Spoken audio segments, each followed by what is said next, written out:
Welcome back, everybody. This is Biko. Uh, we're on the of our Pass Your Life and Health Insurance Exam podcast. No, I'm sorry, our Pass Your Life Insurance Exam Challenge. So it's a 5-day challenge that's meant to help you, to prepare to pass your life insurance exam. So we're on day 4. We started on Monday. And the challenge, we'll run the challenge once every month. If there is a lot of demand, then it could be once every 2 weeks. So 5 days a week.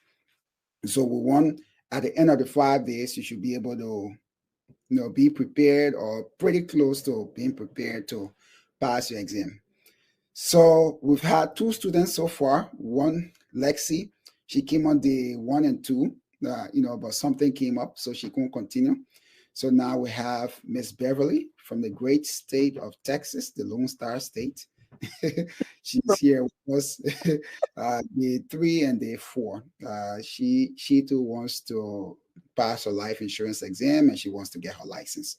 So just to give you guys a quick wrap up again, if you're listening to us on YouTube, if you're listening to us on our podcast or on Facebook, Instagram, wherever you're listening to us, I'd like to encourage you to please like, follow, share, and then subscribe. If you're listening to this on YouTube, subscribe. So in that way, you get notifications when the next episode comes up.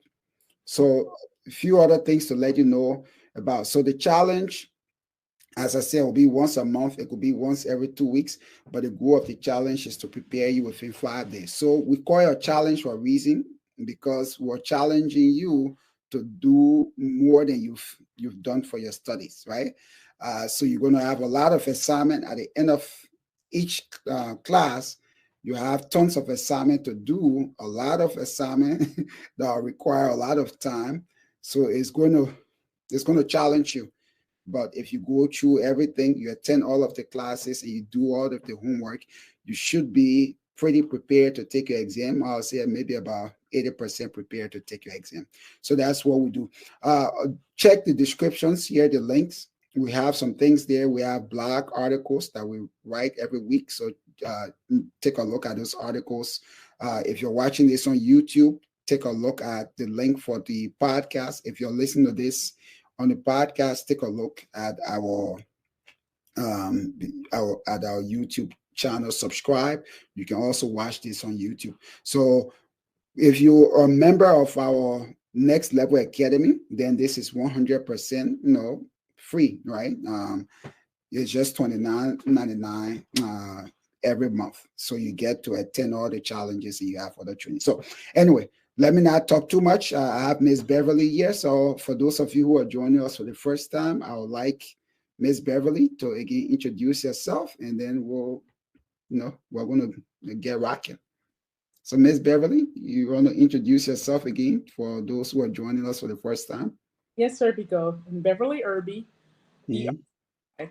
and I'm from Keller, Texas. We've lived here for 22 years, and I'm looking forward to getting the class and getting the understanding and being able to be involved in this area of my life, because I am not only an instructor at the Bible College, I'm a pastor's wife also, but I have a lot of interest in investing, and this is what I want to put my money into so that I can understand it, learn it, and have a second career in this. Thank you so much.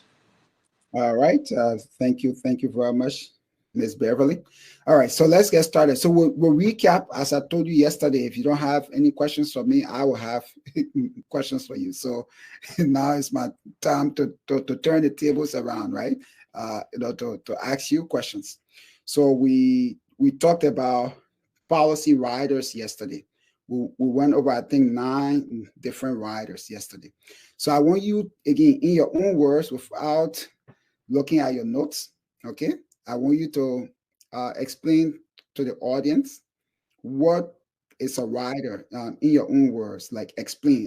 Assume that you are the teacher and I'm the student, and you're trying to teach me what a rider is. What is a rider? A rider is an addition to your insurance policy. It's Okay. an attachment to your insurance policy, and Mm-hmm. it's another risk. It's a form of a risk because your insurance is actually risk, and with policies, you add on to it. Giving the example that you said that when you're buying a Big Mac or something, but when you get fries and ice cream with it, those are what you would call um, riders. And so Mm-hmm. with insurance, we have different riders. And what they do is the more riders you have, the higher your premium becomes. True. True. Okay. All right. That's good. So yes. So and that's what I like to do. I like people to explain things in their own words, right? Because when you can explain it in your own words, that tells me that you really understand, right? Um, so we said yesterday a rider is just anything that is added to your standard life insurance policy, right? So we also said that anytime you add a rider to a policy, your premium will always be higher. So the more riders you add to your policy, the higher your premiums. So now a rider can also okay, so a rider can add something to your policy, but it can also take away something. So there's something called exclusion riders, right? So exclusion riders are things that will restrict your policy. So, for example, they could add an exclusion rider to your policy and say, okay, we are not going to cover. Let's say no, let's say you're you're a police officer, right? So they may add an exclusion rider to your policy to say, okay, we're not going to cover any death that results or any death as a result of your line of work. So if you die during the course of your job as a police officer, that is not going to be covered. But all other death, death by any other means, accident, sickness, whatever, we're going to cover. But because being a cop it's a risky, job, right? So if you die, performing cop duties, police duties, we're not going to cover it. So for example, that could be an exclusion rider because they're excluding something from your policy, right? So exclusion riders, the most important way to think about it is add something, but sometimes it can also restrict or take away something. So maybe the best example will just be a rider is something that just modifies your coverage, right? So it can take away or it can add. Okay, so that's riders. Okay, so we talked about some riders yesterday. So in your own words, um, um, I want you to list some of the riders that we talked about. The ones you can remember, that's fine. We talked about 9. So if you can remember all 9, that's fine. But just list the riders we talked about yesterday, and then in your own words, you can, explain, each of them. And without looking at your notes. No, I won't look at my notes. Yeah. I'm, Not I'm, a, I'm, I'm sorry. I'm putting you on the spot here. oh no, no. I was trying to write down Okay. that sometimes modify. So that's what I was writing down. My notes from yesterday is back. Mhm. So no, I wouldn't look at that. But I'm trying to think. What do I remember about the writers? I Yeah. know I didn't even realize there were 9, but you had a lot of writers. We did have a lot. So one writer was when you had your children, Mhm. a payer writer, Perfect. okay, and then there's another writer that let's see, I have 8 more. Mhm. So might I have a couple examples? Maybe I can kind of explain. Okay. So I'll list the riders for you, and then you can explain. So we have the peer rider. Payer writer. Then yeah. So the peer rider. Then we have the waiver of premium rider, then guarantee insurability rider, accidental death and dismemberment, term term insurance rider, other insurers rider, long-term care rider, return of premium rider, and cost of living rider. Mercy. Yes. Okay. Yes, so that's a lot. But understanding, okay, so let's do guaranteed um, insurable rider? No, it starts with an A. Guaranteed Guarantee insurability rider. insurability. Okay, guaranteed insurability rider. And that there's another name for that. Is that the term insurance? Mm-mm. Okay, There's no other, yeah. Mhm. So, so so tell me in your own words, what is that rider like? No, what does that rider do? it means that if something happens because you have it, you will still get your benefits. If Mm, you're disabled or you cannot do that, you're still going. mm, mm-mm. Okay, so then I don't have it. I don't know it. So the guarantee insurability rider, it just guarantees that I mean what the name says, right? Guarantee insurability. So it guarantees um to to cover you in the future. To Like come in the yeah, future. provide you additional coverage. The keyword is additional coverage because it's a rider you add to your policy. Like I gave the example, let's say you are 20 years old, you don't have any kids, no major responsibility. Remember you said that. Yeah, but you can, all things being equal, you know that at some point in the future you probably have a family, so you need to increase your coverage, right, to get more, life insurance.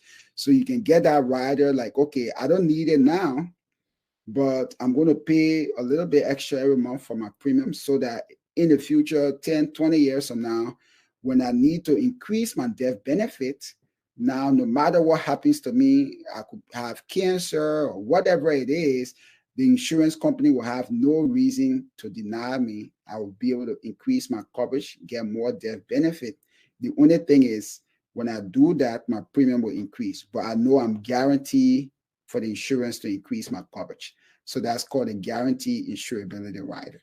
And that usually goes up until the age of 45. I remember that part, 45, but I did. Okay. Yes, sir.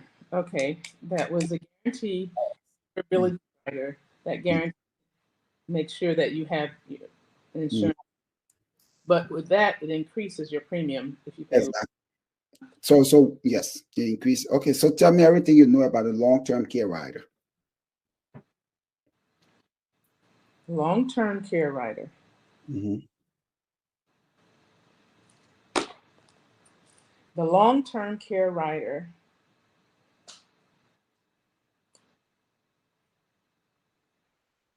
for long term. Mhm. Long-term care rider. What is it for? Think about it, Beverly. What is a long-term care rider for? If, Mhm. well,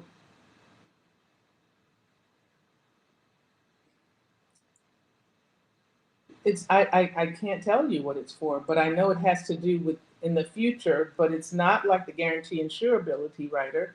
So long-term care, if Mhm. you in the hospital or something, it would take care of that.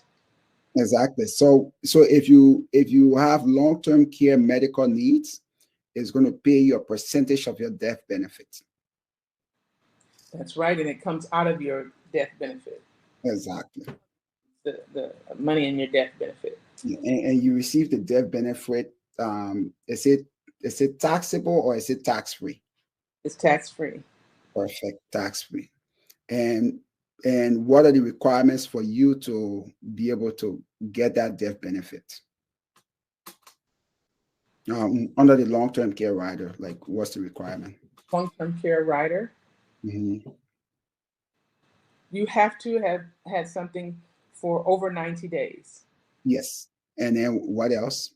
It's going to be something that you're ill, it's going to probably increase, and maybe the hospitalization.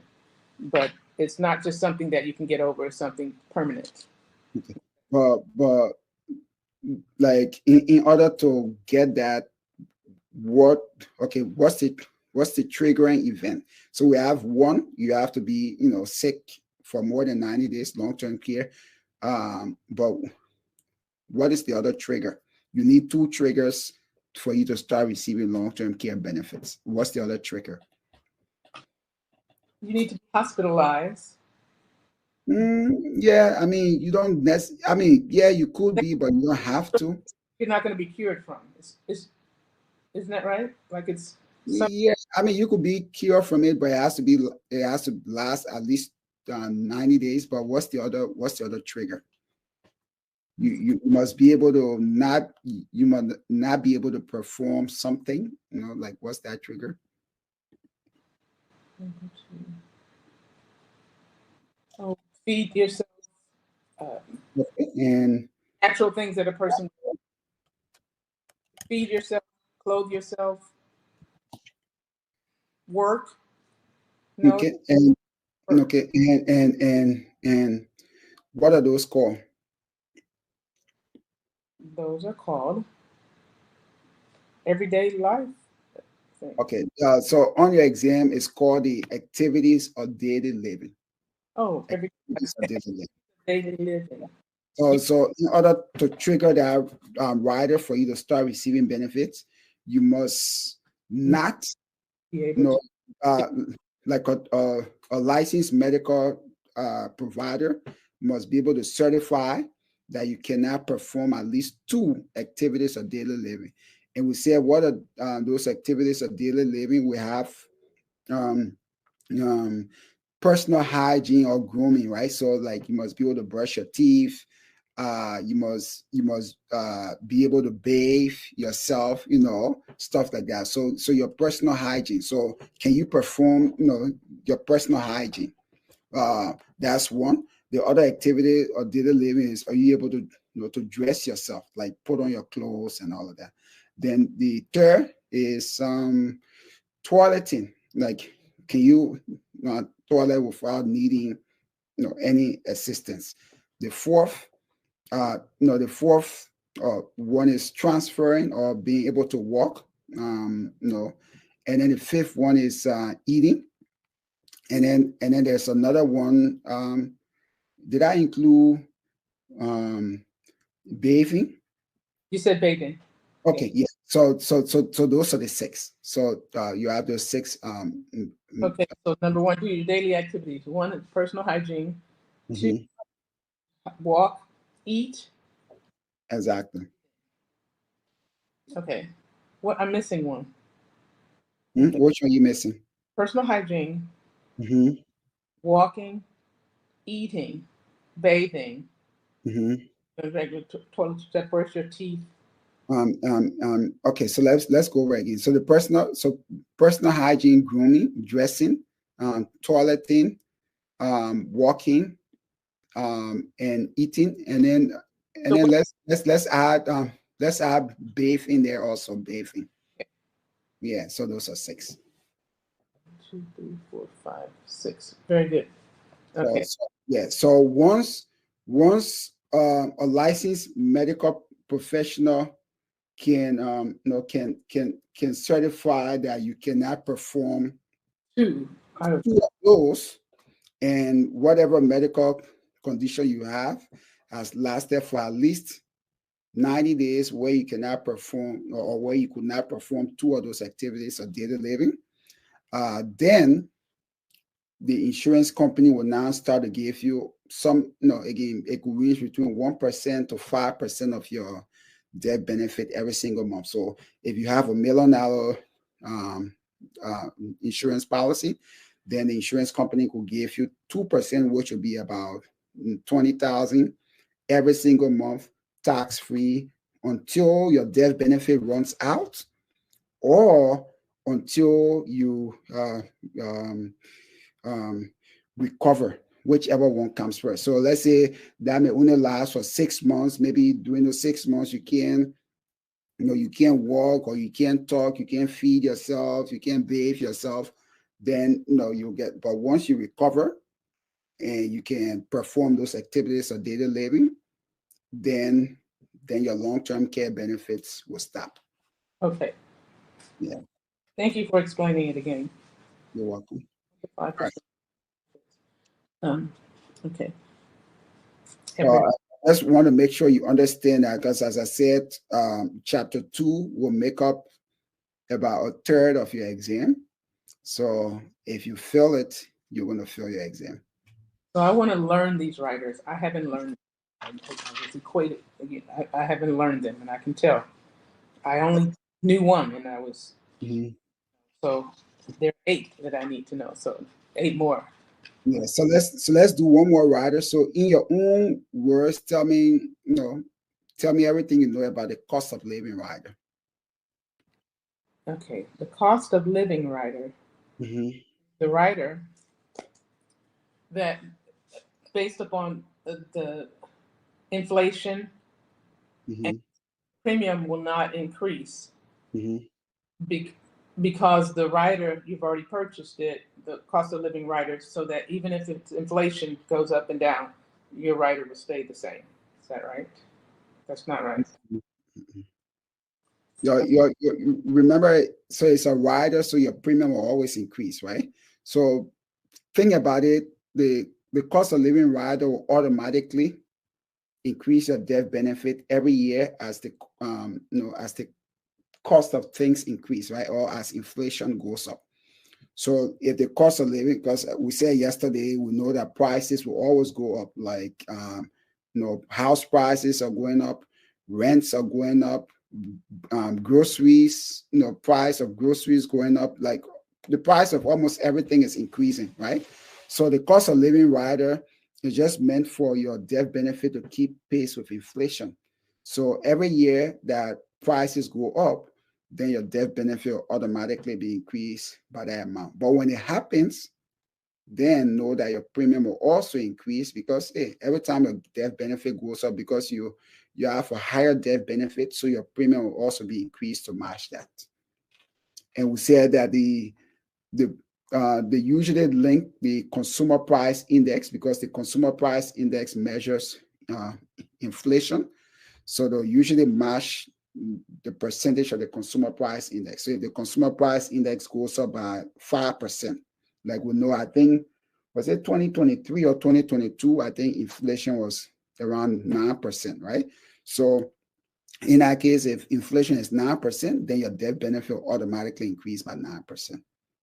Okay, so may I say this? Sure. So to get it in my head.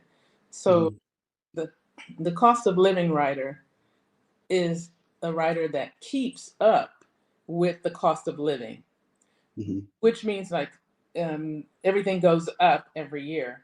So it will increase your death benefit. Exactly. Right. Okay, let me not look at my notes. That's okay.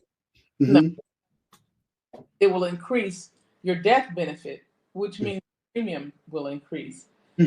Cost of living, it's worth it because you're just paying for your death benefit at the end, and so that it will increase, and it will be, as opposed to, as I said earlier, stay the same. The cost of living, I'm thinking backwards. That wasn't the way to think. I'm thinking you're investing in your death benefit. To me, that's what I get. Okay, yeah, that's fine. Yeah. Because for me, the cost of living rider means I will be able to add money toward my death benefit by paying more. How much? Exactly. Up to you to decide how much. Is that correct? Exactly. To increase it, but to have it at the cost of living rate. Okay. Okay. Does that make sense? Kind of. I'm not explaining it well enough. No. So as long as you can explain it in your own words, so it doesn't have to be by the book, but as long as, again, it's just having a concept, right? Because once you understand the concept, then you can be able to answer any question that will come with it. So the cost of living rider will increase your death benefit automatically based on the inflation, based on inflation. And what do they use to measure inflation? They use the CPI, that's the consumer price index. So every year, as a consumer price index increases, they'll automatically increase your death benefit. So if the consumer price index goes up by 9% this year, then your death benefit will be increased by 9%. But when your death benefit increases, also know that your premium will also increase. 9. So, yeah.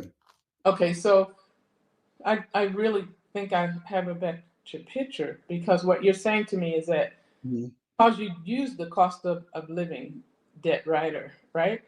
Okay, the cost of living rider, you added that to your policy. That's a rider that's added to your policy, which means that you're investing into your death benefit.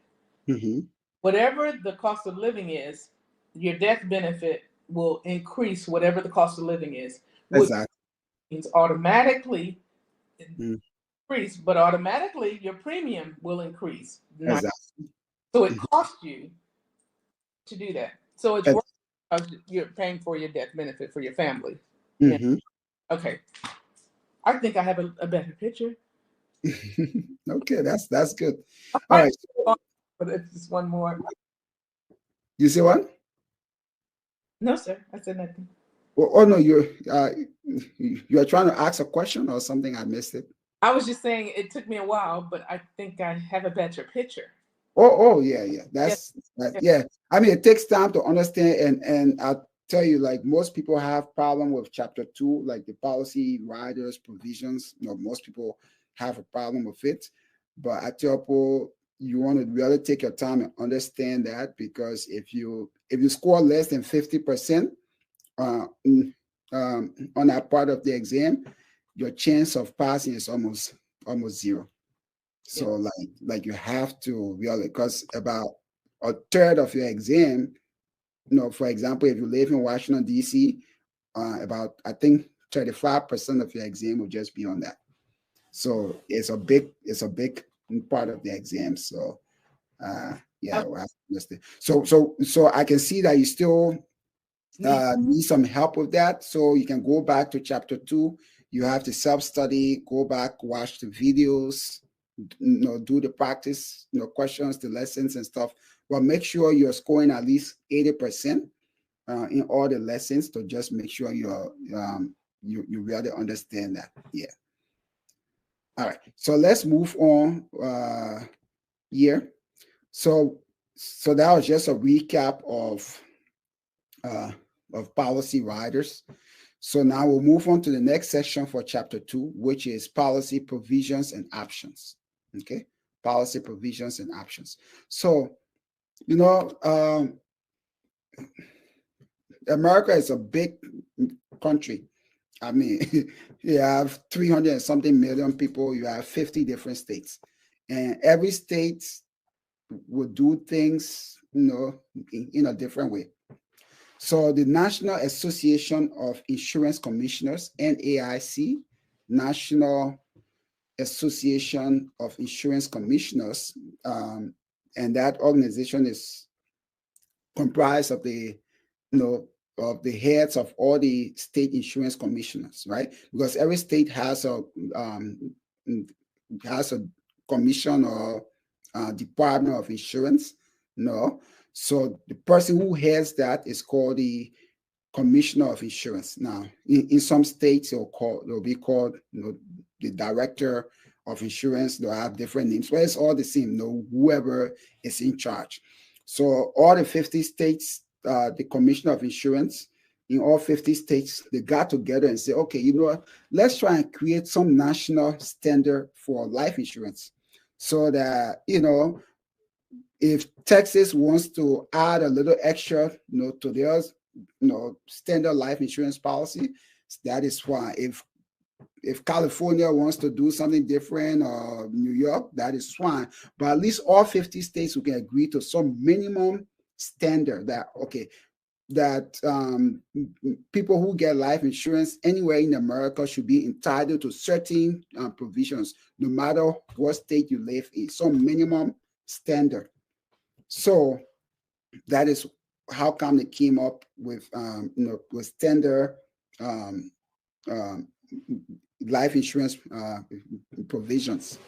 Now, So you have the standard that will be across all 50 states, and then some states have additional provisions. So provisions is just another fancy word for requirements, right?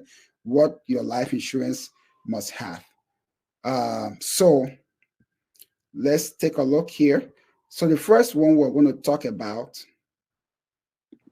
is the entire contract, right? Entire contract provision.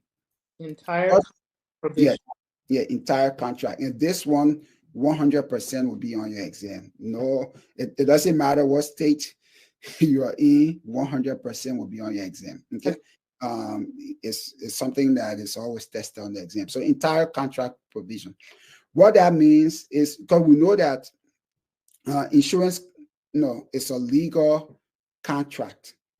So it just defines, it says that the only thing that the insurance company or the policyholder will be, liable for or held responsible for is what is in the contract.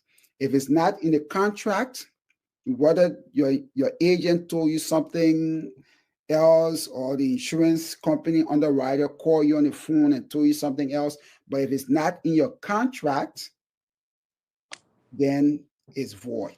So that is called the entire contract clause. And what makes up the entire contract, very important, you should write this down, is a copy of your signed application.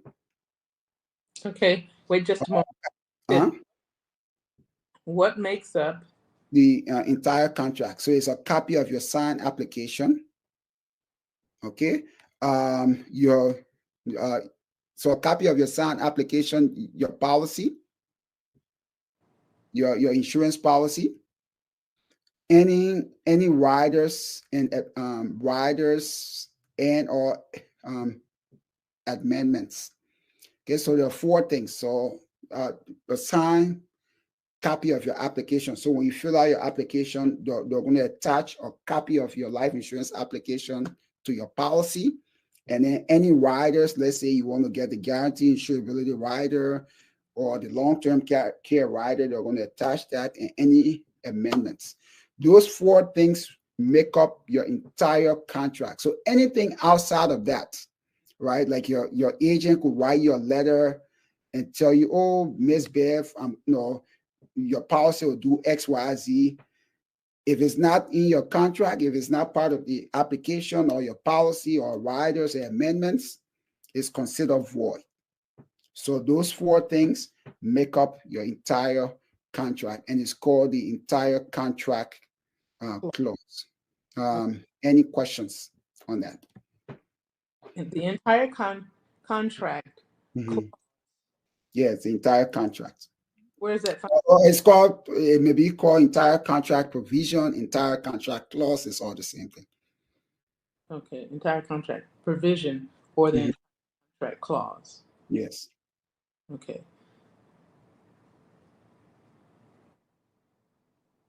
Okay. And that there are four things that's in that: a copy of the application, a copy of the policy, a copy of riders, and a copy of amendments. Exactly. Okay. All right. So that's the entire, and that is standard provision. So it doesn't matter what state you're in. You can be in California, you can be in Idaho, Texas, Hawaii, wherever you are in all 50 states. This is your provision. Required to be in your life insurance policy. Okay. So it's a standard life insurance policy provision. Say that again. It's a standard life insurance policy provision that's required to be in all life insurance policies across all 50 states. So that's the entire contract clause. The next one here is, the next provision is called the insuring clause. Insuring clause. So what is the insuring clause? The insuring clause will just spell out exactly know the risks that the insurance company is liable for. So in the insurance clause will say something to the effect of, let's say, is Pacific Life. So Pacific Life Insurance Company hereby insures, Mrs. Beverly X for an amount of $1 million, and we agree to, pay $1 million to her beneficiary, in the event of her death. So that's the insurance clause. So the insurance clause, it just tells the policy owner in writing what the insurance company will pay for. So that is the insurance clause. And again, that is a standard life insurance policy provision, is in all 50 states. Life insurance policies, so in all 50 states must have that. So excuse me, the insurance clause, it spells out. It's not insurance clause, insuring, INSURING, insuring. Insuring.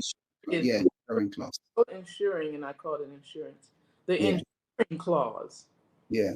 Insuring clause actually it spells out the risk for the insurance company. The insurance, company, what they would have to pay for the insurance policy. So it tells what's in the insurance policy, is it? Exactly. So it tells you what the insurance company is liable for paying. Like, okay, like what is, like, it just tells you what the insurance company is promising you, you as the policy owner.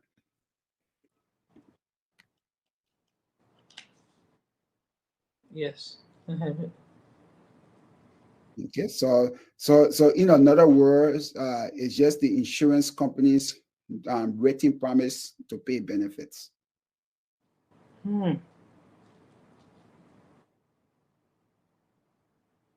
Okay, so any questions on that one? Is the insurance company written promise to pay benefits? To pay benefits to the. So let me see if I have that right. Okay, I don't have any questions. Okay, so now again, that's a standard life insurance policy provision, right? The next one is called free look. Free look. So anytime you hear free look, just think about refund period. So, I'm sure all of us have returned something at some point. Like you buy something from the store, you go and buy it, and then you take it home, you realize, I changed my mind. I don't want this anymore. So most stores will have a refund period. They will say, okay, you can refund you can return your items within 30 days and get a full refund, or 90 days, whatever, right? So it's the same thing with life insurance, right? So they give you a refund period, and for most states, it's 10 days. So they'll say, okay, after we issue, for most states it's 10 days, but for Texas it's 15 days. Oh my goodness. Yeah, so for Texas, so that you have to know, it will also be on your exam. So I've already given you, if you attended day one, you are going to know. So right now you have 3 out of 90 questions on your exam. What is insurance will be a question on your exam. They may not ask it directly, but in some form. Number 2, the entire contract clause. Number 3, free look period. Those 3 will be guaranteed on your exam. So just know the free look period is your refund period. And you have to know the number of days. So in the state of Texas, it's 10 days. In Washington, D.C., it's 10 days. In New York, not New York. In Iowa, it's 10 days. In Missouri, it's 10 days. In Nevada, it's 10 days. But for the overwhelming majority of states, it's 10 days. Some states will do a little bit more, like Texas has 15 days. Because Texas always wants to be different. They're always trying to be special. Texas special. Yeah, so Texas So Texas is 15 days. So you want to know that for your exam, in 15 days. Yes. Okay. So the free look period is the period when the policy owner, after you get your policy, you have 10 days, or in the case of Texas, you have 15 days. Within that 15 days, you can call the insurance company and say, you know what, I changed my mind. I don't want this anymore. And they should, by law, give you all the money you pay, all your premiums you pay up to that time. They should issue that premium back to you and cancel the policy. Okay. That is free look period is. Mm-hmm. Now, on your exam, you may ask which of the following starts the free look period, and it's going to be two possible answers. It depends on how they ask the question. It could either be upon policy delivery. So if they ask you which document starts the free look period, then it's going to be your policy delivery receipt. But if they just ask when does the free look period begin, then it's going to be upon policy delivery. Because hey, you're not going to, like, think about it, right? If you go to the store, your refund period does not begin until you actually purchase that item and you have your receipt. Because when you go back to the store, what's the first thing they're going to ask you? Show me your receipt, right? They're going to look at the date you purchased it. So it's the same thing. So that receipt for life insurance policy is called your policy delivery receipt, because every time your agent delivers a policy, they're going to give you a receipt like, okay, Miss Beverly, we deliver her policy on so date. Your agent will sign, you will sign also, right? So your free look period starts from the date of your policy delivery receipt, right? Or it starts from the date of your policy delivery, but almost always the day your policy is delivered is the day you're going to receive the receipt. So they are all the same. So what if go ahead. What if it says, okay, when is the date that your free look begins? So the date will be the date of policy delivery receipts. So if they, again, they may ask it either way. So if they have the date of policy delivery receipt, then it will be that answer. Or they may not have policy delivery receipt. They may say date of policy delivery. It will be that. If they have those two and then they have A and B, so they may say date of policy delivery receipt, date of policy delivery, date of application, then D will be both A and B. So the answer will be D, both A and B. Date of application, because that was the next question. Yeah. So no, your free look period does not have anything to do with. Yeah, it doesn't have anything to do with your application. The date of application is the date your policy is issued and delivered to you. Okay. So, but what about consideration?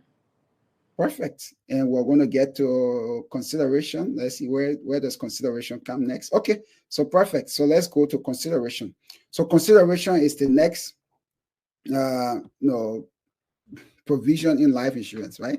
So pretty much what consideration tells, okay, so when you think about the word consideration, right? When you think about consideration, think about exchange of value, right?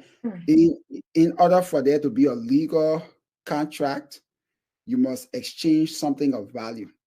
So in insurance, what is that thing you as the applicant are exchanging? You're exchanging your application. So you're submitting your application. So your consideration is your application and your initial premium. Okay.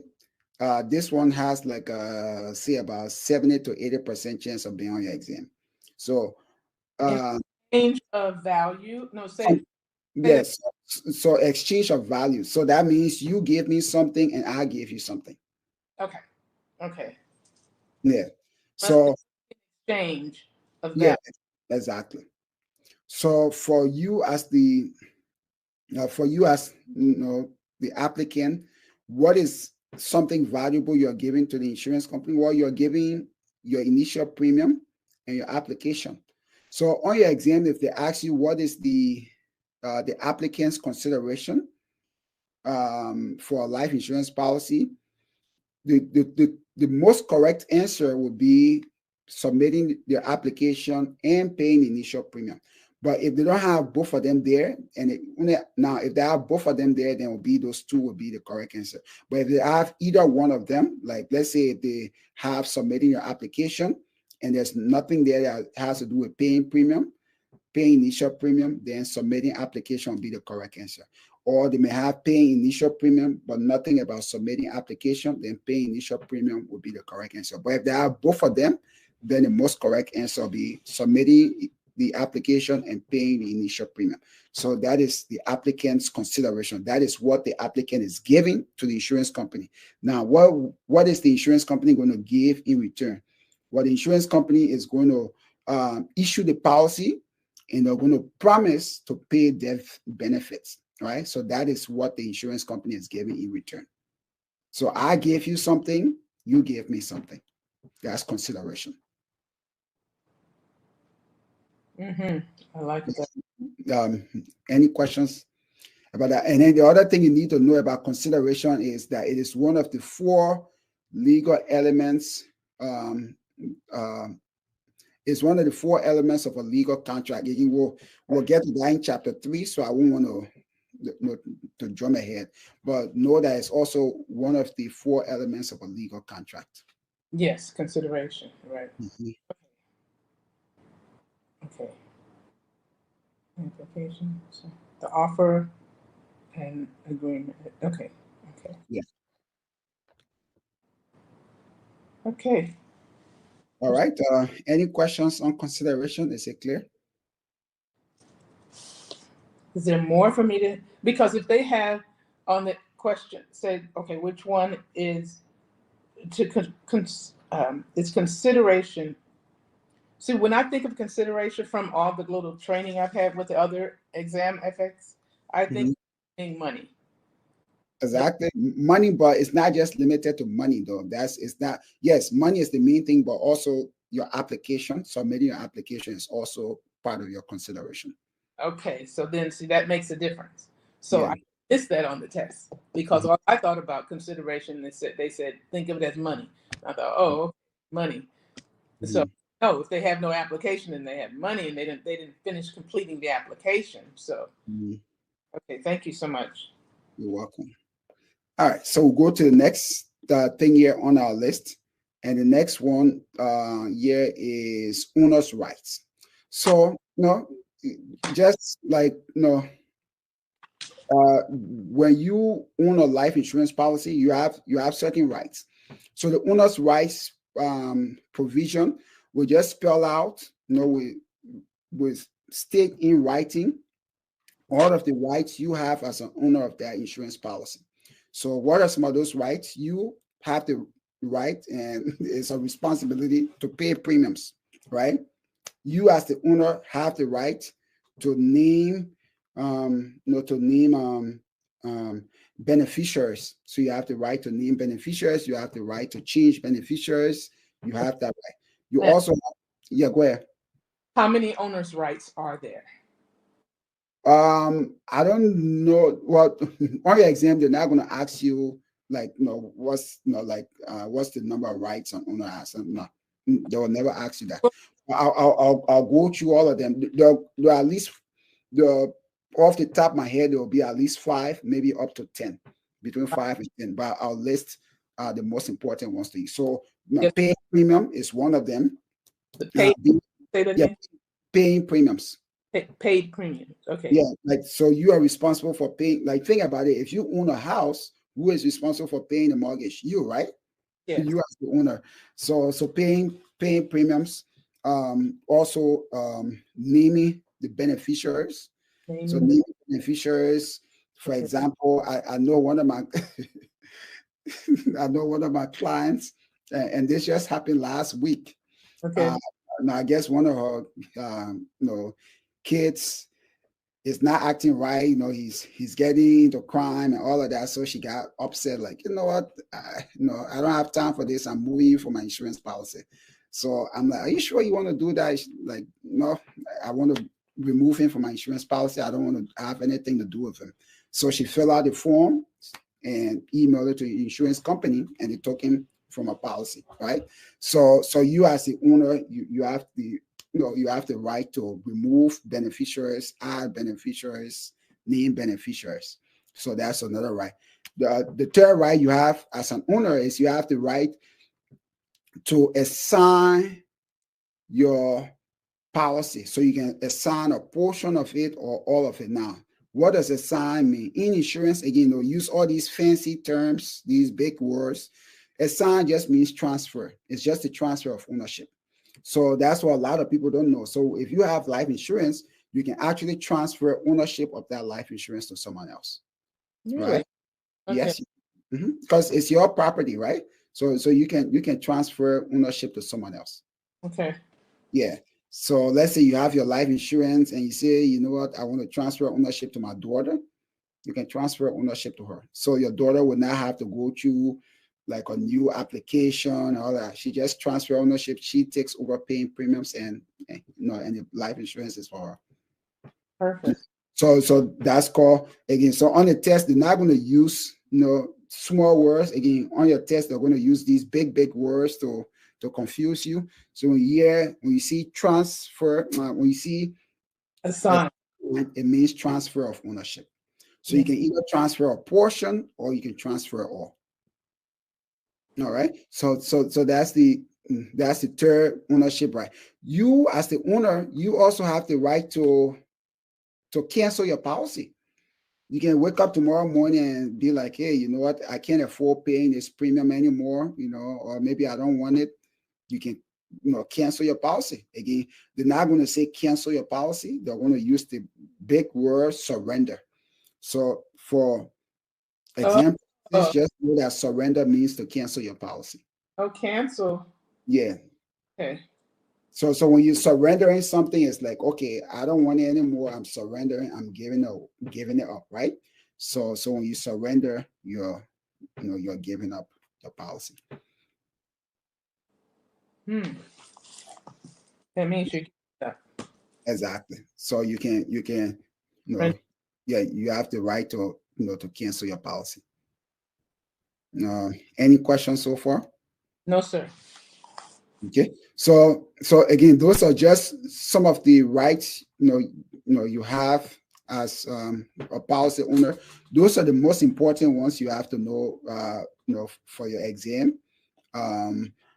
If you are the policy owner, you also have the right to reinstate your policy. So let's say you can't pay your premiums and they cancel your policy, right? Then you as the policy owner, within 3 years, you can actually apply for them to reinstate your policy. So only the policy owner can do that. That's a time. Yeah.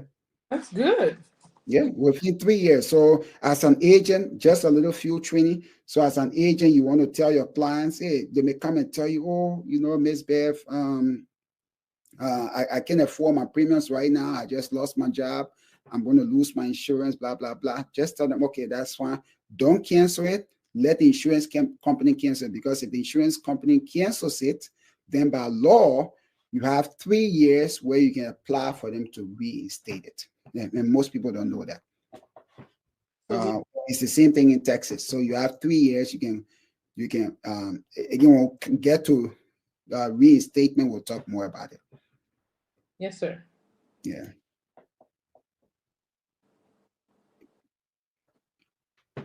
Any questions? No, sir. Reinstatement. Okay. Let them cancel it.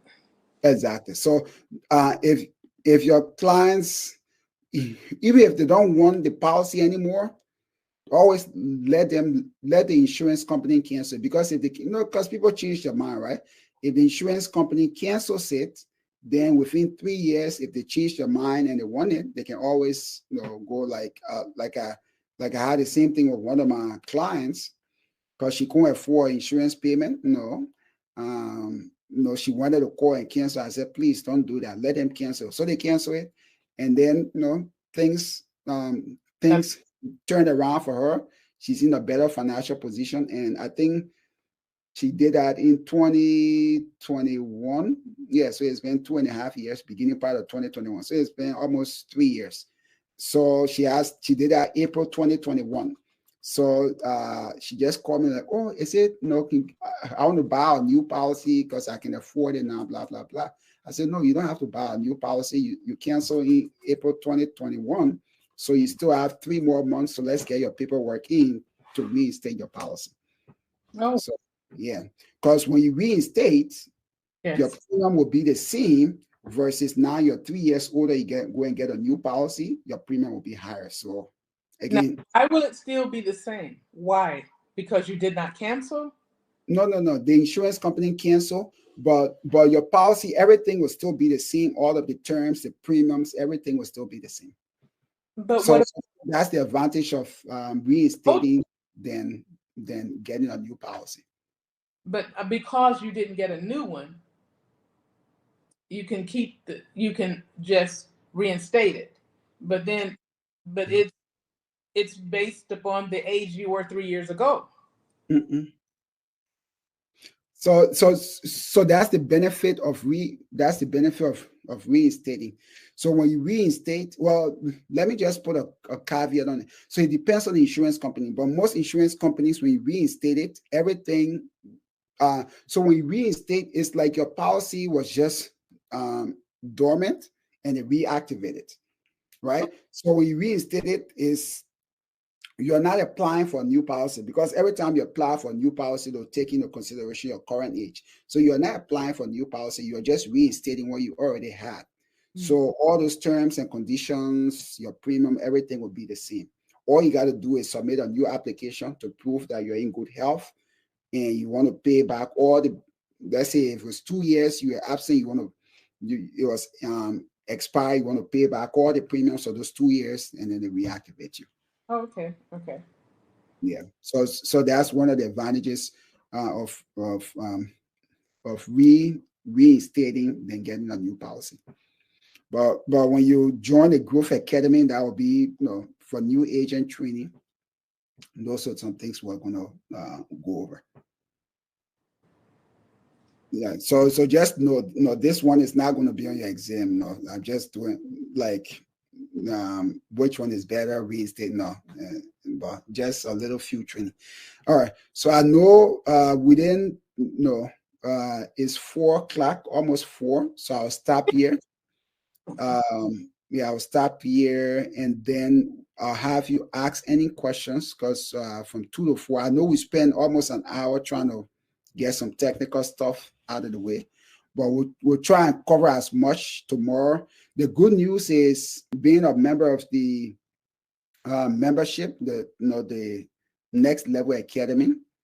So you don't have to pay anything. All these challenges, when they come up, you automatically be enrolled, right? So we'll probably have another one if there's demand. If we have people who are interested, who sign up, then there'll be another one in about 2 weeks from now. So for that one, you can always reinstall. But the good news for you is you have access to the self-study. So I videos. do that every day. Yeah. Mm-hmm. The every day is not the Next Level 1 week program, right? Yeah. You said every day. Which one is every day? Well, the every day is my self program. Oh, yeah. No, so your self study is different. Yeah, your self study is different.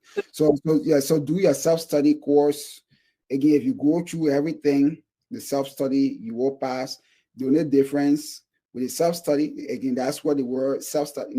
Because you are studying on your own, right? Of course, we have the videos and everything, but with the challenge, I come live. I get, you get to ask me questions. I explain. If you don't understand something, I go and explain again. Well, you see how much I didn't understand, so thank you for explaining. Oh, you're welcome. Hey, as I said, this thing is confusing, and that's why 63% of people fail. I mean, yeah, it's confusing, and that's why you need someone to really, explain it to you. Because most of the time, if you're just reading, no explanation, most of the time you won't get it. You really need someone to break it down for you. Well, I appreciate you doing that, sir. So, and tomorrow it's So tomorrow will be the same time, 2 to 4. But don't try to connect with you on my computer. Just do it on my phone. Yeah, you could do on your phone. That's fine. Okay, then I'll do that. But I can do my self-study on my computer. Yes, you can do the self-study on your phone, your computer, everything. So guys, for those of you listening to this well, not podcast, but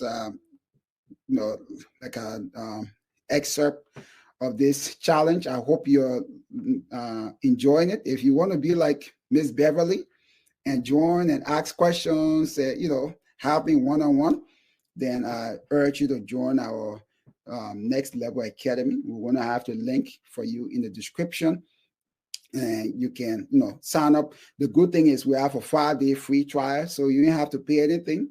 Try out for 5 days. If you don't like it, cancel. You don't pay a thing, right?